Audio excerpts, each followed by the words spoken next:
Well, this is a galvanized tub, which you probably know about. It had a multitude of uses when I was a boy on the farm.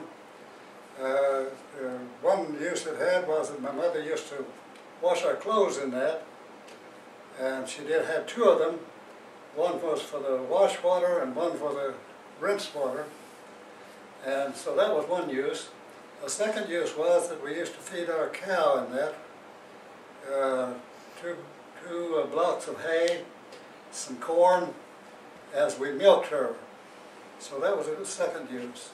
The third use was that we used to, in the peach season, we used to wash the peaches in the tub to get them clean for canning.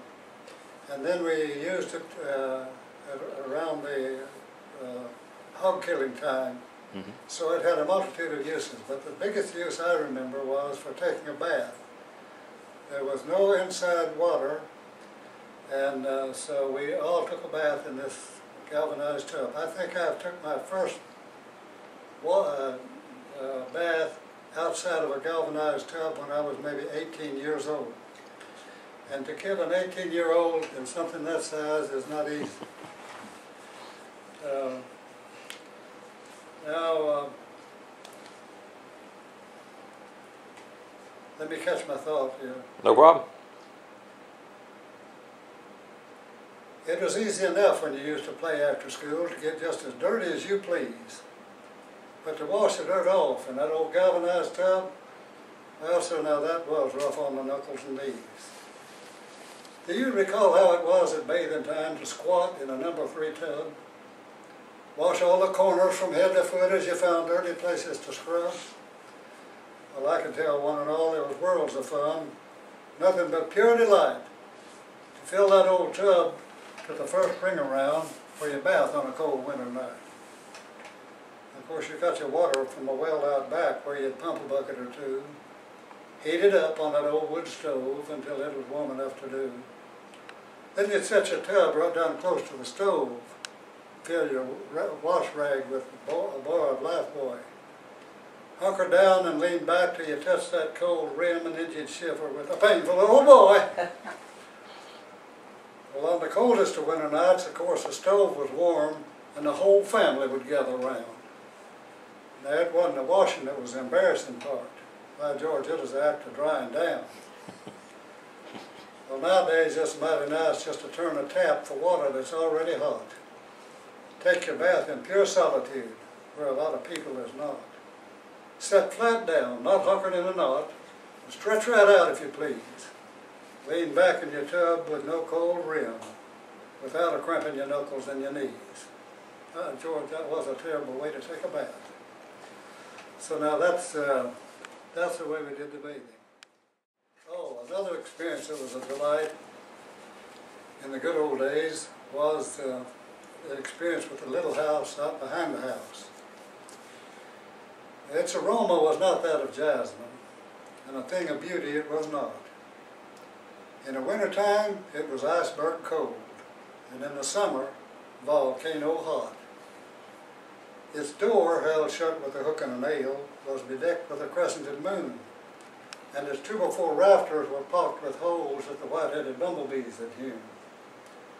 Daily we'd traverse that well-worn path from the back porch step to her door, read what was left of the Sears catalog, watch them long-legged spiders on the floor. But whether winter with its snow or spring with its rain, the problem is always the same. It is too far from the house in the wintertime, and way too close when them spring breezes came. And of course, in the warmest of summer months, it is that devilish big red wasp that did his dead level best to fill every corner with paper mache and to strafe every guest from his nest. Well, each time I recall its heat and its cold, and its spiders and its wasps, one paramount question will loom. Why do you reckon that little house with its ornate door was ever in the world called a resting room? It's a mystery to me.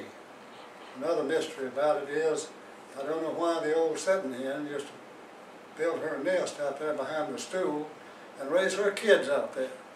Looks like she could have found a nicer place to raise her children than out at the old house with of the outhouse. Now my folks built our old outhouse out there on the banks of Little Cadron Creek. And then, each time I'd pass her smelly door, I'd get the strongest urge to want to push that old outhouse in. Well, so for years I resisted that very strong urge. Finally one day I just grew too weak. I slipped out across the backyard, out across the backyard to that old outhouse, and by George, I pushed it over into the creek. Well, that night, my daddy called me over to one side. He said he just had one thing to say.